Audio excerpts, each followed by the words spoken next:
Queridos estudiantes de la escuela bíblica, Dios les bendiga mucho, Dios les bendiga en todo momento, ¿no? Eh, bueno, ahí de antemano y ya un poco más formalmente agradecer ahí al Paz que me concedió aquí el cambio esta noche.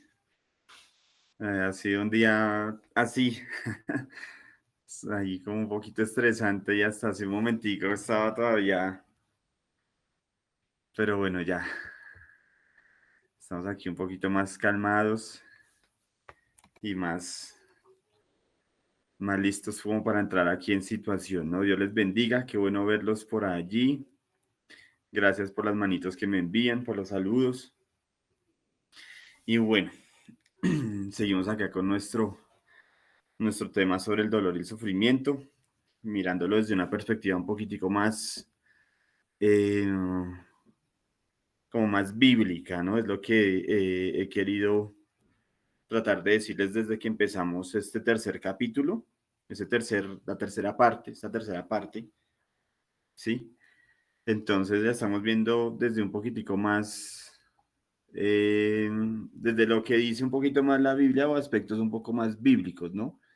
Por eso lo que hablábamos en su momento sobre las doctrinas, como ciertas doctrinas bíblicas que escuchamos y vemos todos los domingos en la iglesia y que cantamos y todo, como esas doctrinas nos hacen o nos abren un poco el panorama frente a lo que es el dolor y el sufrimiento, ¿no?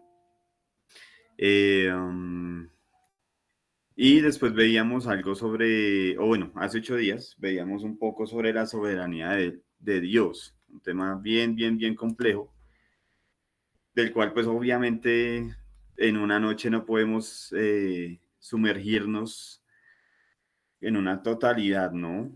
Entonces intentamos ver cositas a partir de la soberanía de Dios, pues ver que muchas veces Dios usa el dolor que experimentamos como una manera de ejercer justicia y juicio sobre, sobre su creación, ¿no? Que Él no solo responde al pecado, pues, con desaprobación, con cierta tristeza, ¿no? Sino también con juicio, ¿vale? Hablábamos un poco sobre lo que era el juicio correctivo y el juicio condenatorio,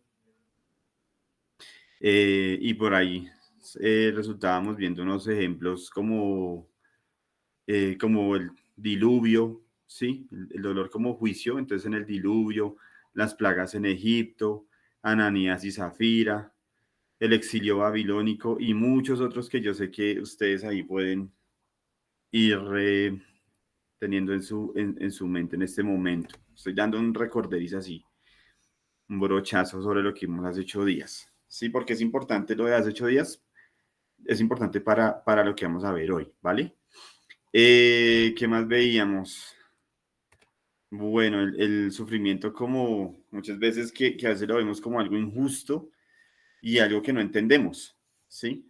Ese sufrimiento y ese dolor que nos generan esas cosas que no entendemos, porque esos desastres naturales, porque esas situaciones que le pasan a aquel que consideramos que es tan buena persona, tan bondadoso, ¿sí? Tan piadoso, que lleva una vida piadosa, porque sufre tanto, o yo mismo, porque yo que soy como tan piadoso, que soy como tan portadito y me pasan tantas cosas, ¿sí? Y yo trataba de hacer un poco un énfasis en que esa frase que por qué le pasan tantas cosas malas a la gente buena, eso no aplica.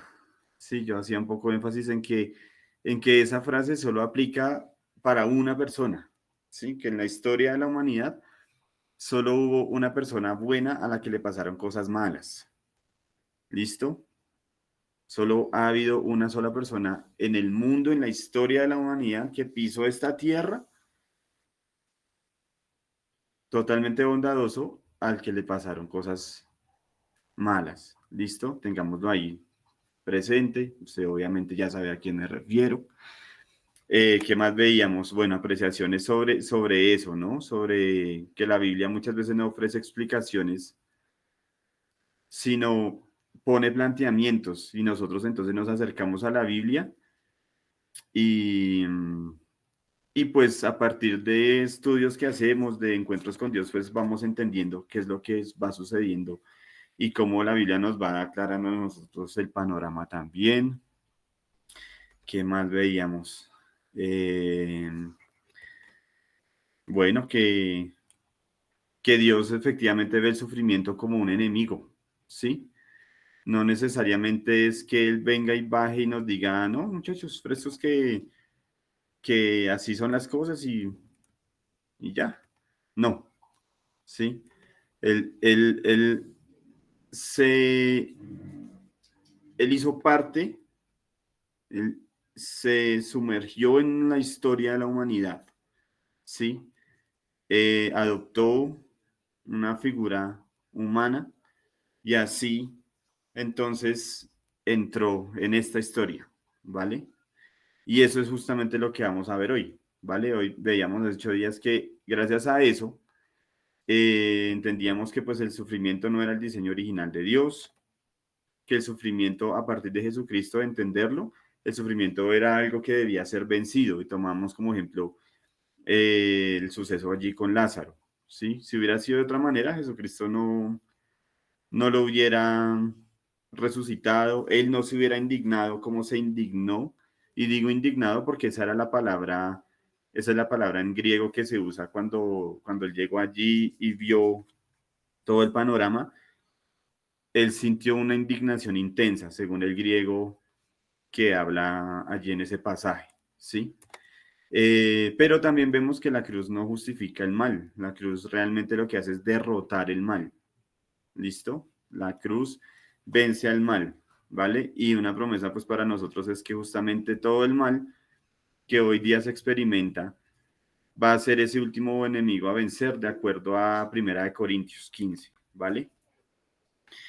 Y bueno, digamos que eso es así como el brochazo un poquito más general de lo que vimos hace 8 días. Y entonces ya les comparto aquí. Esperen un segundito, ya les comparto aquí lo relacionado a esta sesión. ¿Listo? Permítanme acá. ¿Listo? Entonces, veníamos hablando de una soberanía divina y ahora vamos a ver este tema que están viendo ahí en pantalla. ¿Listo? El sufrimiento de Dios. Vamos a ver qué es, de qué se trata eso, ¿vale? Entonces vamos a partir un poquito de una frase que hemos utilizado y que justamente ahorita también mencioné, y es qué sucede con que, o sea, qué hay con el tema de que Dios no sea ese Dios por allá impersonal, inalcanzable, sino que qué hay con el hecho de que Él eh, entró en nuestra historia. ¿Qué hay con eso? ¿Qué hay con el hecho de que Él se hizo carne y caminó entre nosotros? ¿Sí? ¿Qué pasa con eso? ¿Vale? Entonces vamos a dar, hoy hay de hecho un apartado bien especial. Yo les dije cuando empezamos a ver lo de las doctrinas bíblicas, les dije que al acercarme a este libro, yo tuve dos momentos en esa lectura, tuve dos momentos así súper impactantes. O sea, el libro es realmente impactante, pero yo tuve dos momentos en el libro que fueron el típico cimbronazo que uno recibe. Eh, ya hablé de uno en su momento, este es el segundo. Un aspecto que vamos a ver hoy, ese es el segundo, ¿listo? Entonces vamos a intentar desarrollarlo con el favor de Dios y el Espíritu Santo aquí en medio de nosotros. ¿Listo? Entonces, empezamos allí. Dice el primer puntico de este capítulo, el sufrimiento del Hijo de Dios, ¿vale? Entonces, lo que ya hemos venido hablando, en la cruz, pues Jesucristo sufrió abandono, sufrió su injusticia, esa traición, el dolor físico, mostrando que Dios conoce el sufrimiento desde adentro. El hecho de que Jesucristo entonces haya estado caminando entre nosotros, significan muchas cosas. Entre esas, eso que dice ese primer punto. ¿Listo? Ahí empezamos a ver que Jesucristo, que nuestro Dios, no es ese Dios lejano que a veces conciben por allá en otras culturas, ¿sí? No es ese Dios impersonal, no es ese Dios indiferente, no es ese Dios impasible, no. Es el Dios que enseña que sí, que hay algo más, que todo eso que se vive tiene un fin redentor. ¿Listo? El sufrimiento, pues, no fue un accidente, ¿sí? Cuando hablamos de lo vivido por Jesucristo, no hablamos de algo azaroso, de un accidente, ¿sí? Hablamos de un plan trazado, ¿sí? Por usted y por mí, ¿listo? Cuando hablamos del sufrimiento del Hijo de Dios, cuando lo cantamos, cuando lo predicamos, cuando le hablamos a otras personas sobre eso, estamos hablando de un plan ideado desde casi que desde el mismo inicio. ¿Listo? Entonces, eso es, eso es. No es un accidente, no es un accidente, no es una casualidad, no tuvo que ver con que se alinearon X cosas y no, nada, no fueron unos dados lanzados, no. Fue algo completamente planeado, ¿sí? El plan eterno de nuestra redención. ¿Listos? Y hay el tercer punto, y en su momento también lo hablamos en otros capítulos. Eh, habla de que el clamor de Jesucristo en Mateo 27:46 es el momento en que Jesucristo lanza esa frase que a mí me resulta muy fuerte. Dios mío, ¿por qué me has abandonado? ¿Sí? Uno ha entendido esta frase o bueno, uno ha escuchado esta frase desde siempre, ¿sí? A mí, cuando yo no tenía nada que ver con el asunto cristiano, mis tías en casa me llevaban mucho a la iglesia, a iglesias católicas, la iglesia católica. Y allá yo me acuerdo mucho de que se hablaba de las palabras de Jesucristo en la cruz y todo el asunto. Y siempre yo escuchaba esta, Dios mío, ¿por qué me has abandonado? Y, y para mí era como, pues uno en ese tiempo, ¿no? Uno no concibe la profundidad de una frase así. O sea, uno no concibe esa frase dicha por el Hijo mismo de Dios, por Dios hecho hombre, clamando porque su padre lo acaba de abandonar.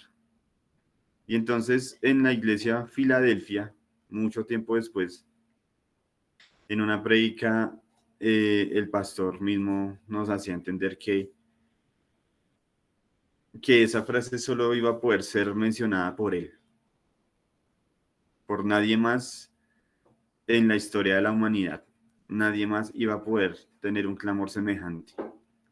Por más que uno estuviera pasándola como la está pasando, nadie iba a poder tener la suficiente voluntad para decir eso, ¿sí?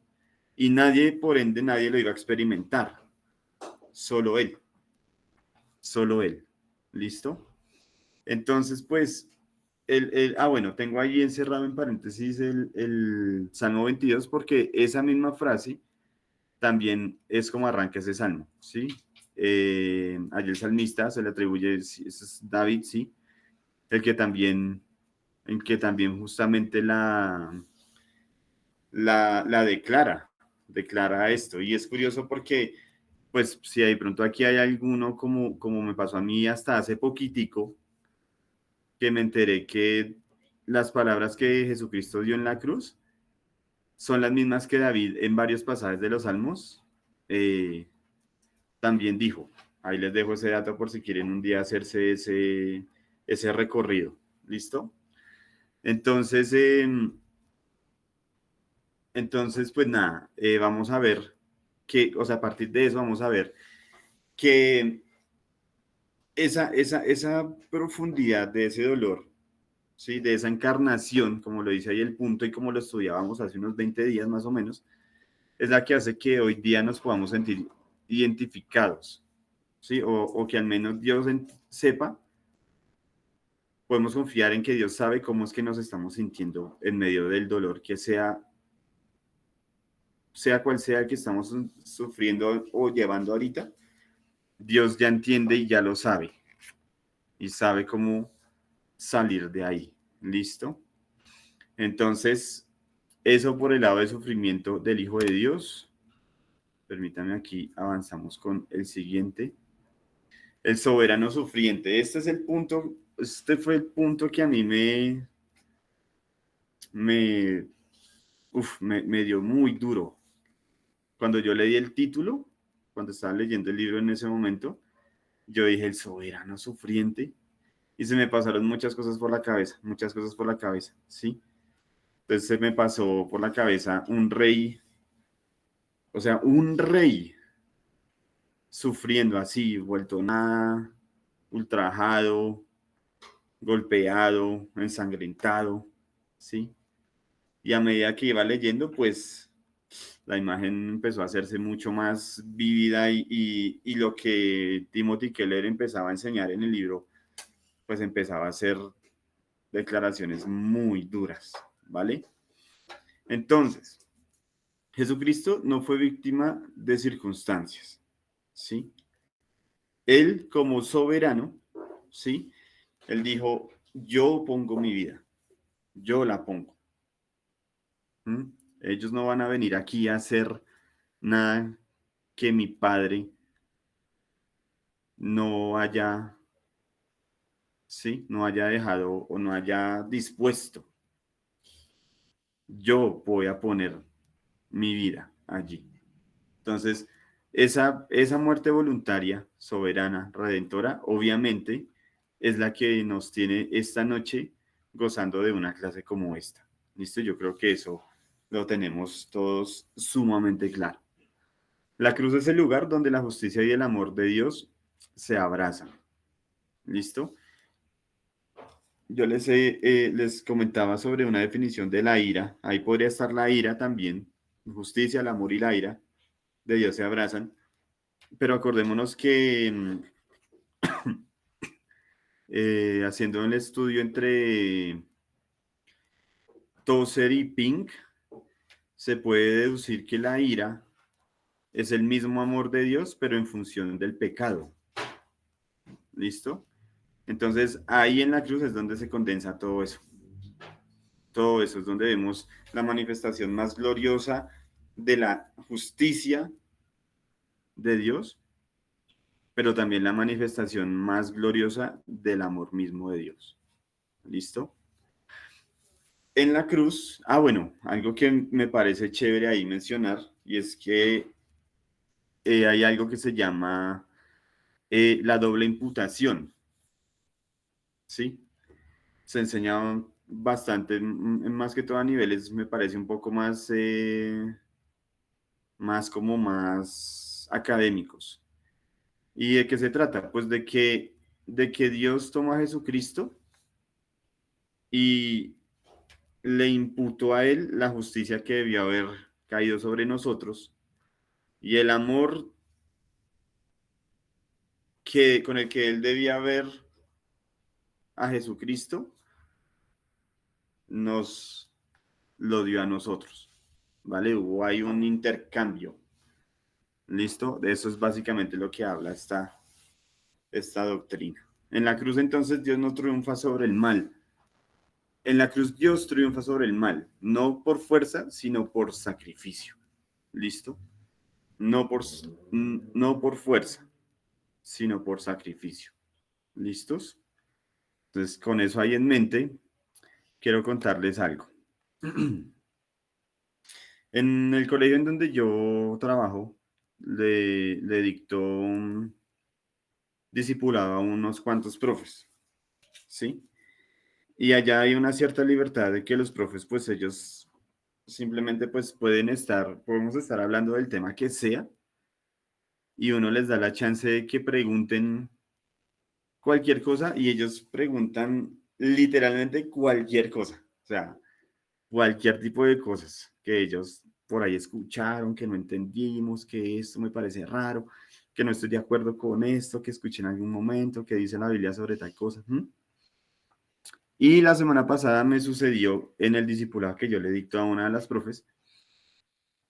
Le dije lo de siempre, si tenía alguna pregunta, si de pronto quería ahondar en algún tema, que me lo dijera con confianza. Y ella me dijo, Andrés, yo hace un tiempo vi en un programa, no me acuerdo en dónde lo vio, pero me dio a entender que era como un programa de esos típicos de, como de Nat Geo o de History Channel, algunas cosas, alguna cosa así.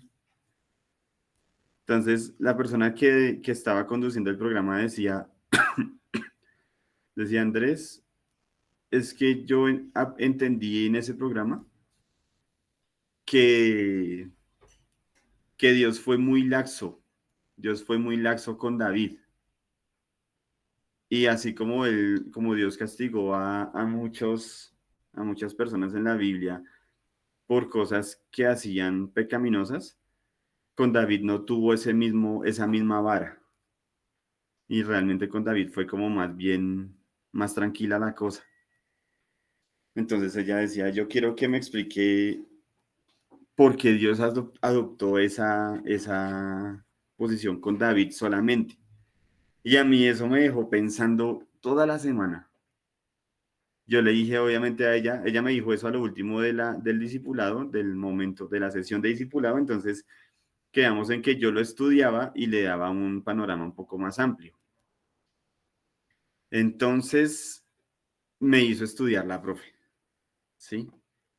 Porque pues yo le dije, no, profe, yo le dije, no, no, hay ahí obviamente unos temas en cuanto a David y un pacto que se le había dado, pero el tema es mucho más profundo. Entonces me parece que, bueno, desarrollé un poco el punto y es lo que voy a tratar de explicarles o de hablarles esta noche. Esto es básicamente una enseñanza dentro de la enseñanza, como ya ha pasado un par de veces atrás. Entonces esta enseñanza, dentro de la enseñanza se llama la gloriosa paradoja. Paradoja, ¿por qué? Porque vamos a hablar de un rey pecador que fue perdonado y contrastarlo con ese rey que nunca pecó y que sí cargó con nuestra culpa. ¿Listo? Yo creo que pues ya les anticipé de quién vamos a hablar, entonces vamos a hablar un poco sobre el mismísimo rey David, ¿vale? Un rey que pecó, pero no murió. Es el primer punto.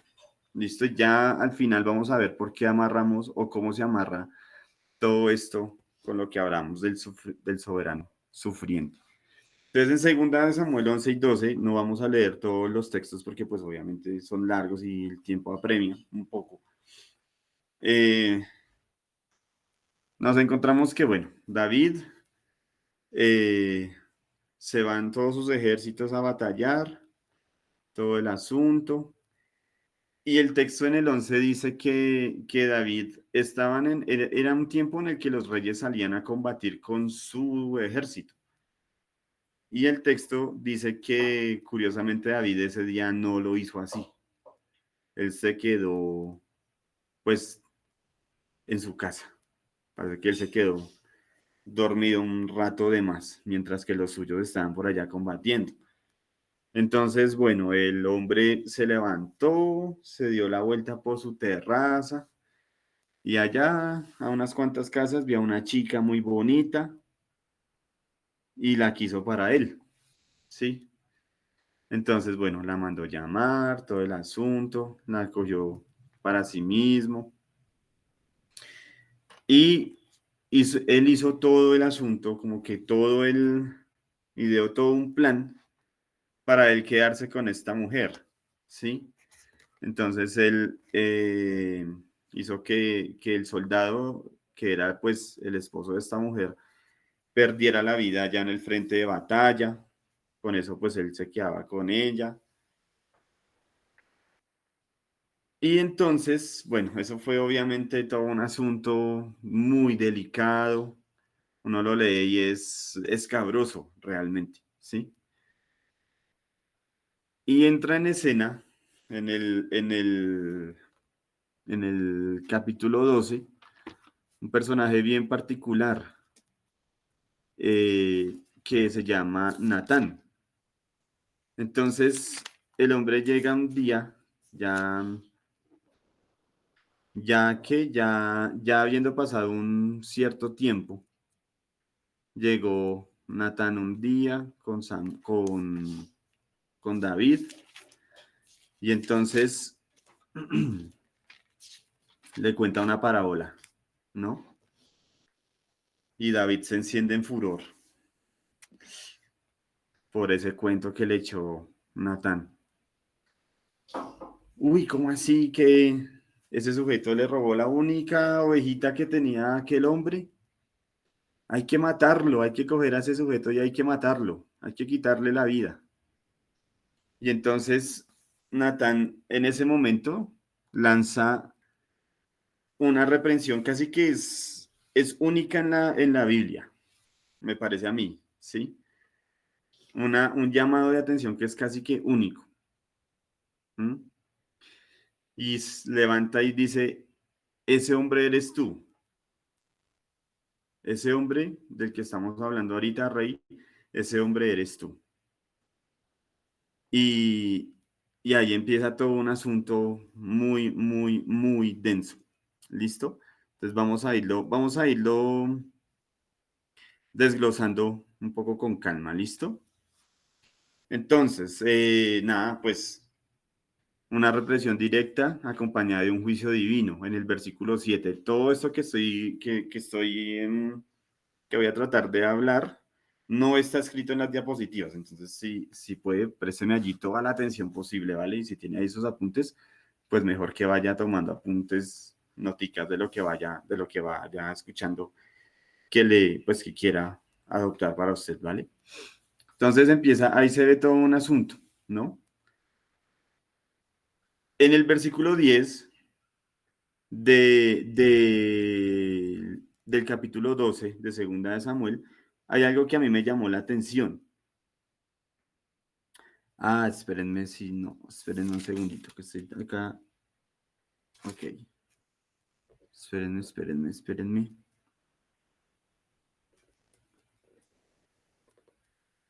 Denme un segundo. No es en el versículo 10. Es en el... ah, espérenme, ahí se me perdió. Ok, sí, versículo 10. Uno empieza, uno siempre tiene, o bueno, yo siempre me quedé con la idea de que el asunto fue solamente el pecado con Betsabé, ¿sí? Pero me llama la atención que Natán, cuando le cae a David, lo primero que él le dice es que nunca se apartará jamás de tu casa la espada porque me menospreciaste. O sea, el primer llamado de atención no es por el asunto con Betsabé, sino porque David menospreció a Dios, ¿sí? Primero eso, y ahí sí enseguida en el verso 10 dice que me menospreciaste y tomaste la mujer de Urías para que fuese tu mujer. Entonces, uno dice, uy, ¿cómo así? Qué curioso. Entonces uno tiene que detallar bien qué sucedía con David para que el profeta le dijera esto. Entonces, claro, uno dice, claro, es todo un rey, ya tenía tanto favor de parte de Dios, ya había logrado tantas cosas. El haber hecho esto fue como haber dicho, Dios, no me interesa, no me interesa hasta dónde he llegado, ¿sabes? No me interesa. ¿Mm? Me menospreciaste. Fue el primer llamado de atención. Y me da a entender que es como si hubiera una jerarquía, me atrevo a decirlo, no estoy seguro si estoy cayendo en algo ahí erróneo o algo en contra de algún principio, pero el hecho de ver escrito así el pasaje me da a entender que el pecado más duro ahí fue ese, fue menospreciar a Dios, ¿sí? Y a partir de que hubo ese menosprecio y como que él se sintió entonces que como ya era el rey, entonces ya podía hacer y deshacer, pues hizo lo que hizo, ¿sí? Pudo haber sido algo más, algo menos, pero entonces el fin de todo, o el principio de todo más bien, es que David menospreció a Dios. ¿Listo? Entonces vayámoslo teniendo ahí. ¿Vale? Entonces ahí empezó toda una sucesión de varias cosas. Ahí mismo en el verso 10 pues eh, ya fue como ver cómo Dios empezó a hablar a David todo lo que iba a haber en cuanto a juicio. No se apartará jamás de tu casa la espada. Entonces ya sabemos bien que los hijos de David pues vivieron en conflicto, ¿no? Uno de ellos pues abusó pues de su hermana, al otro hermano no le gustó el asunto y tiempo después lo asesinó, ese hermano salió huyendo, ¿sí? Ese mismo chico muchos años después volvió con David, pero quiso usurpar el trono, entonces casi generan una batalla ahí, como una guerra civil. David para evitarla, entonces el que hizo, pues empezó a huir de su propio hijo, ¿sí? Tiempo después, este hijo, Absalón, fallece de una manera en que David, sí, empezando, David no estaba como rey, él no había mandado que su hijo muriera de esa manera, pero así sucede, entonces el rey David ahí entra en otro caos tenaz. Bueno, David empezó a llevar una cierta problemática a raíz de ese pecado, ¿sí?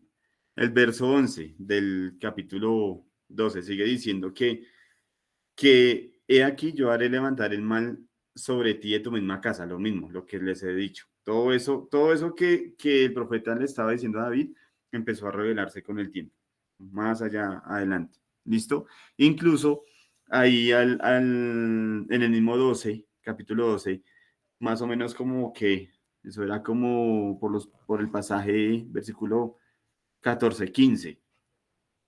De inmediato el chico que resultó ese primer hijo de David y Betsabé, Dios le hirió y cayó muerto, ¿sí?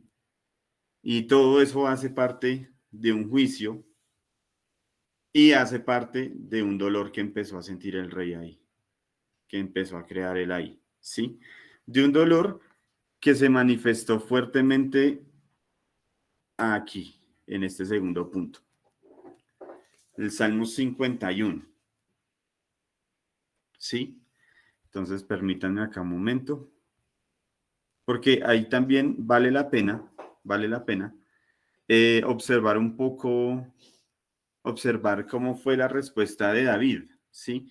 David en ningún momento, o al menos en esas conversaciones con Natán, ni en su manera de acercarse, él no dijo, pero ¿cómo? Si es que yo soy el rey, yo puedo hacer lo que yo quiera, ¿sí? Él no se levantó de mala manera, ¿sí? Él no obró de esa manera, ¿sí?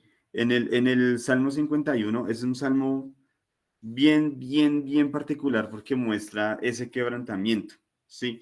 Y hay pasajes que pues demuestran un poco cómo lo estaba llevando David, ¿sí?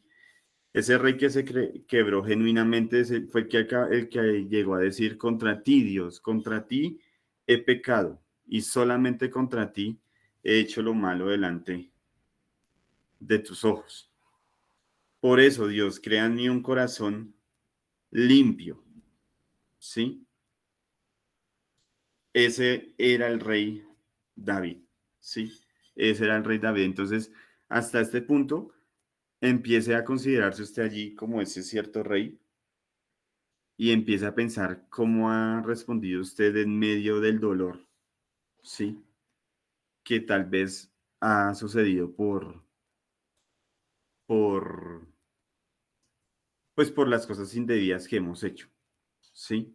Hay algo, por ejemplo, especial aquí en el punto anterior, y es que em, Dios, por esto que les voy a decir, es que la profe decía, no entiendo por qué Dios con David fue como tan laxo. Y es porque Dios da una cierta, como que él en su ira se calma de una manera, o la calma de una manera bien especial. Fíjense si tienen ahí su Biblia a la mano, o si no, pues entonces téngalo presente. En el mismo capítulo 12, después de que Natán estaba amonestando y amonestando y amonestando a David, David, contra todo pronóstico, siendo el rey que era, él decía, pequé contra Jehová, reconoció el pecado, sí, pequé contra Dios.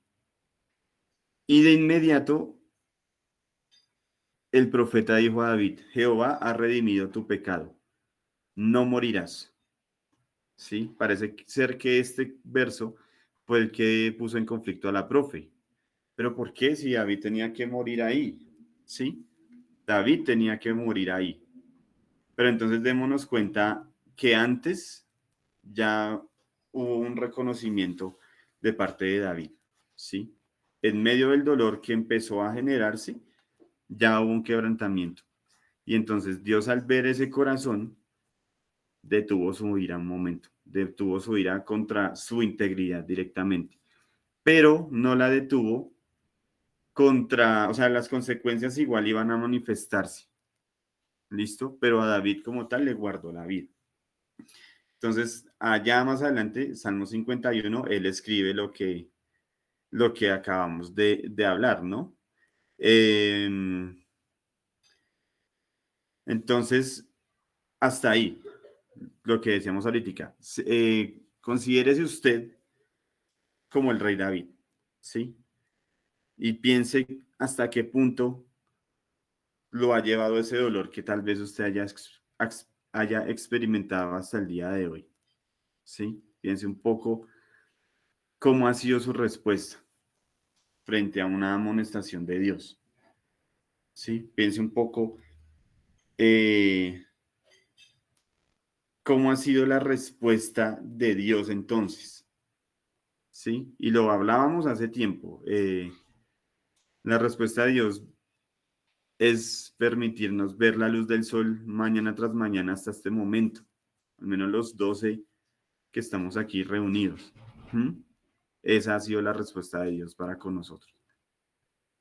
¿Listo? A pesar de que nosotros no hemos llegado al punto de quebrarnos así tan genuinamente como lo hizo allí el rey David. Estoy tratando de saltarme varios aspectos, pero quiero tratar de llegar a uno en especial. ¿Listo? Tercer punto, el soberano sufriente. Ese lo podemos encontrar ahí en varios apartados, ahí están escritos. Isaías 53, Juan 10 y Romanos 3. Entonces, aquí, este es el punto como de, ¿cómo se diría eso? Ese es como el punto de inflexión de todo esto, ¿sí? Entonces, permítame acá y le leo. Es el corazón de la paradoja, ¿sí? De esa paradoja que hablábamos ahorita. Este es el corazón de esa paradoja, ¿vale? Dios no mató a David por sus pecados, no lo hizo. ¿Por qué? Porque tenía en mente esto que está aquí al frente de usted, ¿sí? Él no le quitó la vida a David, porque él tenía en mente un pacto ya que ya se había hecho. Recordemos que sobre David estaba en un pacto sobre un trono eterno que iba a perdurar por la eternidad, el trono mismo de nuestro amado Señor Jesús. ¿Listo? Entonces, partiendo de ahí, con todo lo que David ya estaba viviendo y estaba cometiendo tan difícil, y estaba obrando de la manera en que obraba, pero se quebraba de la manera en que se quebraba, todo era mirando hacia un soberano que iba a llegar mucho más adelante, un rey aún más grande, pero sin pecado todavía, ¿sí? Aún más grande, sin nada de pecado, ¿sí? Isaías 53, pues entonces nos habla de ese siervo. Aquel siervo herido por nuestras rebeliones, molido por nuestros pecados. El castigo de nuestra paz fue sobre él y por su llaga nosotros fuimos curados. Lo hemos cantado, lo hemos predicado muchas veces, sí, lo hemos estudiado muchísimas veces. Romanos 3, 25, 26 dice, a quien Dios puso como propiciación por medio de la fe en su sangre. ¿Para qué? Para manifestar su justicia al haber pasado por alto en su paciencia los pecados pasados. Sí, los pecados pasados. Entonces, aquí hay que detenernos y pensar que sí, si se quiere ver, Dios pasó por alto el pecado de David. Pasó por alto entre comillas, sí, porque todo lo que David sufrió fue tenaz, la vida que él vivió, y no solo con el pecado de Betsabé, sino más adelante el asunto con el censo, o sea, fueron cosas que para él como rey debió haber sido devastador. Cuando uno lo lee y con ojos un poco como de rey, como imaginándose uno en un puesto así de autoridad tremenda, uno dice, uff, qué duro, qué duro, qué duro, ¿sí? Dios lo perdonó, ¿sí? Dios lo perdonó, pero no sin juicio, porque el juicio a la larga fue transferida al Hijo, ¿sí? Fue transferida al Hijo. Y lo hablamos ahorita, Jesucristo lo dijo, yo pongo mi vida, nadie me la quita, yo la pongo, yo mismo la pongo. ¿Listo? Entonces, ¿a qué quiero llegar con todo esto? David pecó y vivió, ¿cierto? Jesucristo no pecó y murió. Todo esto para que tanto usted como yo, que sí pecamos, pudiéramos vivir por esa gracia, ¿sí? Por esa gracia. ¿Listo? Entonces, la idea esta noche, ¿cuál es, mi querido estudiante? Es vernos un poco como David y entender eso, entender esa paradoja, eso que a veces puede llegar a ser tan misterioso, ¿sí? Esa paradoja. Entender que muchas veces nosotros, y de hecho la Biblia misma lo dice, estamos hoy día gozando de ser reyes y sacerdotes, ¿sí? Reyes y sacerdotes que pecamos, pero Dios viene, ¿sí? Deteniendo su mano, porque Él ahorita nos está mirando con esos ojos de amor, con los que dejó de ver a Jesucristo en su momento, por vernos a nosotros ahora mismo, ¿vale? Entonces, la idea es al menos irnos esta noche con esa idea en nuestras mentes, con esa idea en nuestras mentes. La soberanía de Dios no se contradice con su sufrimiento, ¿sí? Él es soberano y Él eligió sufrir de esa manera, ¿sí? En Cristo es el rey, Él es el rey que se arrodilla y lava los pies, o sea, Él tuvo acciones propias de un esclavo, siendo el rey que es, ¿sí? En la cruz Él reina por medio del sufrimiento. ¿Mm? Entonces, pensemos un poco en eso, en que ese soberano sufriente es el que se llama así, se llama sufriente por usted y por mí esta noche, ¿sí? Veámoslo de esa manera, ¿vale? La idea es Y obviamente es muy difícil, digamos, pensar en que una charla y entender que Jesucristo es el soberano sufriente, entonces esta noche nos va a quitar absolutamente todo lo que sucede y todo lo que pasa y todo lo malo. No, pero sí sigue dándonos una cierta paz de que al menos podemos entender que hay una sola persona en toda esta historia que entiende lo que estamos viviendo hoy día usted y yo, ¿sí? Toda esta historia y todo este paralelo lo quise hacer básicamente para mostrar eso, ¿sí? Para mostrar como ese contraste de que muchas veces somos nosotros viviendo como David en posiciones ciertamente privilegiadas, ¿sí? Tal vez no con coronas en nuestra cabeza y no tal vez no vestidos de las mejores ropas, pero sí en una posición muy privilegiada a partir del amor de Dios, que vivimos como vivimos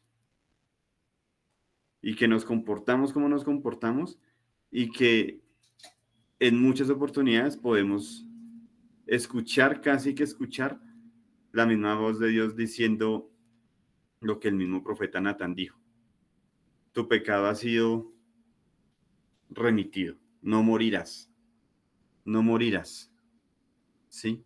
Muchas veces somos nosotros los que nos conducimos como el mismo rey David, que aún con lo que él era y con lo que él significa dentro de toda la historia bíblica, tuvo unas fallas tenaces, ¿sí? Y tuvo que sufrir, o al menos ver sufrir a muchísima gente por cosas que él mismo propició, o al menos hablándole un poco de cuando él ejecutó aquel censo, violentó varias leyes con un solo acto que parecía como tan ingenuo, ¿sí? El ver sufrir y ver morir a tantas personas y ver que llegó al punto de decir, Padre, estas ovejas, ¿qué te han hecho? Levanta tu mano contra mí, levanta tu mano contra mí, ¿sí? O sea, ya son actitudes de alguien muy, muy centrado a pesar de lo malo que estaba obrando, ¿sí? Entonces, el llamado, al menos esta noche, mi querido estudiante, es que listo, entendemos, sí, que muchas veces en nuestras vidas experimentamos dolores y angustias muy tenaces, muchas por decisiones nuestras, eso es claro también, y muchas otras pues porque, sí, básicamente todo está patas arriba. ¿Cómo es nuestra actitud frente a esa amonestación que se nos suele hacer? ¿Sí? ¿Cómo es nuestra actitud cuando el Espíritu mismo nos habla al oído y nos dice, hey, mira, pilas porque está pasando esto, pilas por ahí no, hey, pilas con decir esto? ¿Cómo es nuestra actitud? ¿Cómo es nuestra actitud? ¿Mm? Entendemos que ese dolor realmente es como ese juicio que es como redentor. Realmente tenemos como esa conciencia de decir, pasan las cosas porque necesito aprender. Pasan las cosas porque Dios tiene algo más grande. ¿Sí? Entonces, pues, mi querido estudiante, creo que hasta aquí daba, sí, hasta aquí daba. Básicamente la invitación esta noche es esa, a que lo consideremos las respuestas que Dios nos da, ¿sí? Le invito a que examine, si puede, esos pasajes, porque tienen mucho, o sea, versículo por versículo, aquí tengo, obviamente, no, se me iba el tiempo si sacaba, si les empezaba a narrar todos los aspectos versículos a versículos, pero hay mucho, se puede extraer mucho de estos dos capítulos de cómo es que obra Dios para con nosotros, a pesar de que fueron situaciones muy dramáticas, ¿listo? Pero Dios ha sido bueno, pienso, hasta este día, nos ha tenido aquí y pues nos permite gozar de estos encuentros, ¿no? Entonces, pues, ese soberano sufriente es el que hoy mismo prepara morada para cada uno de nosotros allí con el Padre. Esa es nuestra paz esta noche. Es mi paz al menos esta noche. Quiero pues transmitírsela a usted. Y pues nada, de mi parte, pues ha sido por hoy esta charla. De hoy en 8, pues nos veremos a la hora habitual. Hoy ya fue por una cierta eventualidad que yo tenía, pero ya de hoy en 8 confiamos en que todo esté en su normalidad. Creo que Sandra tiene allí levantada la manito. No sé si quieres comentar algo.